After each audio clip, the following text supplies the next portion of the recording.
আমার হাতে আর কোনো অপশন ছিল না, এটা আমার ফার্স্ট কাজ ছিল। সো আমাকে একটা একজন পরিচালক যে সুযোগ দিয়েছে ওইটাই আমার সাত কপালের ভাগ্য ওই সময়। আমি চেষ্টা করেছি, যদিও এই ছবিটা 7 বছর আগে শুটিং করা শুরু করেছিলাম।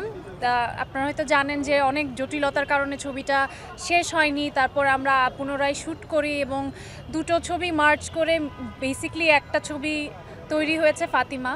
তো ফাতিমা যদিও একটা ছবি, কিন্তু আমার কাছে এটা দুটো ছবির সমান, বিকজ আমার কাছে মনে হচ্ছে 7 বছর আগে একটা ছবি শুটিং করেছি, 7 বছর পর আরেকটা ছবি শুটিং করেছি। সো খুব ইন্টারেস্টিং লাগে যখন 7 বছর আগে ফারিনকে পর্দায় দেখি, আবার সেই সাথে 7 বছর পরের ফারিনকেও দেখি। কিছু ঘাটতি চোখে পড়ে, আবার কিছু জিনিস মনে হয় যে আগেই হয়তো আরও জিনিসগুলো ইনোসেন্ট ছিল। তো সব কিছু মিলে ইটস বিটার সুইট।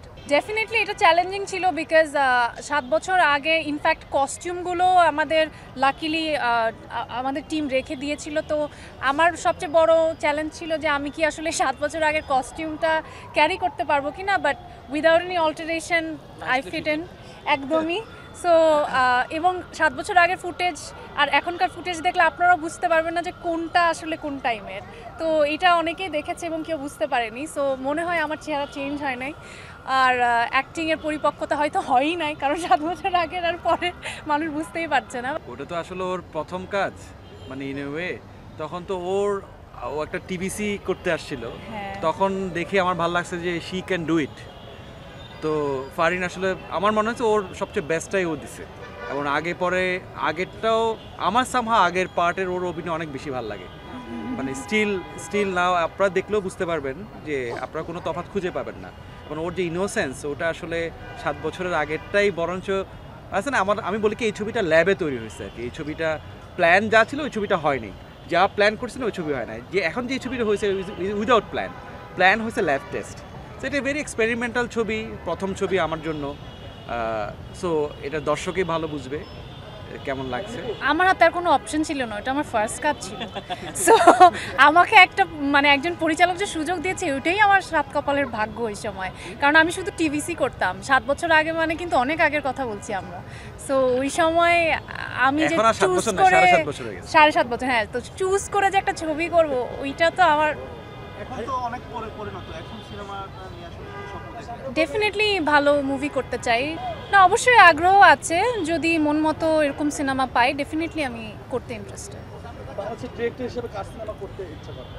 ওরকম নির্দিষ্ট কোনো ডিরেক্টর আমি আসলে বলতে পারছি না। একদম নতুন